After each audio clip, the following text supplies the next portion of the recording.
अब जब घरों में सांप निकलता है, आदमी डरा हुआ है, सांप भी डरा हुआ होता है क्योंकि उससे मूवमेंट दिख रहा होता है बहुत ज़्यादा।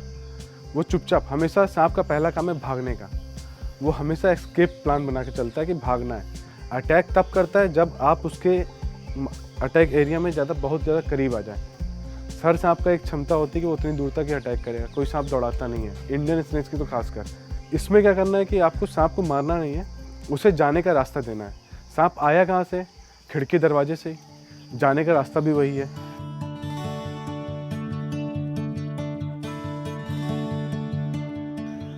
अभी हमारा फोकस रेस्क्यू पे है। उसका रीज़न क्या है कि कई सारे मिथ के कारण ह्यूमंस और सांप दोनों को नुकसान होता है। गलत जानकारी होने के कारण इंसानों की डेथ होती है और इसी कारण लोग सांपों को मार भी देते हैं। अगर हम सांपों की बात करें तो सांपों को बचाना भी ज़रूरी है। उसका मुख्य रीज़न क्या है कि वो एक खाद्य श्रृंखला का एक इम्पॉर्टेंट रोल रखते हैं। जितने भी एनिमल्स हैं वो अब एक फूड चेन से जुड़े हुए हैं। अगर उसकी कोई भी एक कड़ी हम हटा देते हैं तो जिसको खाने वाले हैं उनकी संख्या बढ़ जाएगी। सांप के लिए बहुत सारे मिथ हैं, जैसे कि सांप पूंछ मार देगा। एक सांप होता है जिसे धामिन कहते हैं, उसके लिए एक मिथ है कि वो पूंछ मार देगा और उससे आपका पैर सड़ने लगेगा। ऐसा कोई भी स्नेक नहीं है इंडिया में जिसके बॉडी के ऊपर या उसकी टेल पे कोई ऐसा वेनम हो या पॉइजन हो जिससे आदमी को नुकसान हो। वो एक प्रकार का मिथ है जो कि गलत है। सांप दूध नहीं पीते, साइंटिफिकली प्रूव्ड है। उसके साथ साथ सांप बदला लेने वाला जो एक फेमस है, सबसे अधिक तो फेमस यही है कि सांप बदला ले लेगा और फोटो खींच लेगा। तो सांप बदला नहीं लेता, क्यों? क्योंकि उसकी जो मेमोरी होती है उसमें ये नहीं रिकॉर्ड रखता है कि किसने किसको मारा। और सांप जोड़े में नहीं रहते। जब जोड़े में नहीं रहते हैं उससे दूसरे सांप को किसी ने कुछ किया, उससे कोई मतलब ही नहीं है। उसे अपने फूड से मतलब है, उसे सिर्फ और सिर्फ अपने आप से मतलब रहता है जब तक उसे मेटिंग ना करनी हो। क्योंकि सांप के एक ईयर्स नहीं होते हैं, इंटरनल ईयर होते हैं जो कि सिर्फ वाइब्रेशंस को महसूस करते हैं। जब सपेरा बीन बजा के हिला रहा होता है तो सांप का मूवमेंट उसके मूवमेंट पे होता है। जिधर वो बीन हिलाएगा उसी साइड वो अपना मूवमेंट करता है।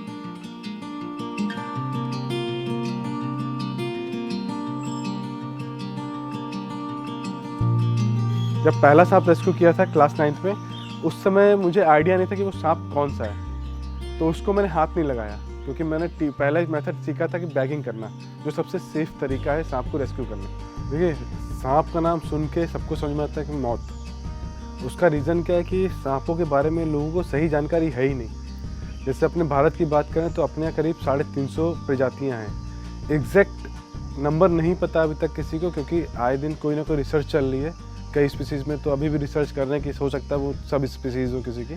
तो उनमें से 70% में जहर होता ही नहीं है, ठीक। जो 30% है उनमें भी से कई स्पीसीज़ ऐसी है जिनके काटने से ह्यूमंस को कोई नुकसान नहीं है। तो एक नंबर जो अगर आप काउंट करें तो एक बहुत छोटा नंबर है जिनसे ह्यूमंस की मौत हो सकती है। बट ये लोगों को नहीं पता है। उनको सिर्फ ये पता है कि सांप है मतलब मौत है। देखिए, इंडिया में बात करें तो 4 सांपों को एक बिग 4 नाम दिया गया है। बिग 4 क्या है? वो 4 सांप जिनके काटे जाने से देश में सबसे अधिक मौतें होती हैं। उसमें आते हैं कोबरा, करैत, रसल्स वाइपर और सॉ स्केल्ड वाइपर। अगर हम लखनऊ की बात करें तो उनमें से 3 हमें लखनऊ में मिलते हैं, कोबरा, करैत और रसल्स वाइपर। ये तीनों हाईली वेनमस स्नेक हैं जिनमें न्यूरोटॉक्सिक, कोबरा और करैत में न्यूरोटॉक्सिक वेनम पाया जाता है, रसल्स वाइपर और सॉ स्केल्ड वाइपर में हीमोटॉक्सिक। इन दोनों वेनम का जो काम है वो अलग तरह का है। जैसे आप नाम से ही देखेंगे, न्यूरोटॉक्सिक मतलब कि जो कि नर्वस सिस्टम पे अटैक करता है, आपके तंत्र को नुकसान पहुंचाता है, जिससे आपको लकवा मारने की स्थिति पैदा होती है, आपको बोलने में दिक्कत आती है। कोबरा में क्या होता है कि नर्वस सिस्टम पे अटैक होता है तो आपके हो सकता है जो टेस्ट बर्ड्स हों वो थोड़ा सा सही तरह से काम ना करें। तो न्यूरोटॉक्सिक नर्वस सिस्टम पे अटैक करेगा जिसका रिजल्ट कुछ भी हो सकता है। आपको दौरे पड़ सकते हैं, मिचली आ सकती है, तो वो अलग है। हीमोटॉक्सिक का काम क्या है कि हीमोटॉक्स जैसे नाम से वो टिश्यूज़ को गलाने का काम करता है और आपके ब्लड जो क्लॉटिंग होती है उसको होने नहीं देता।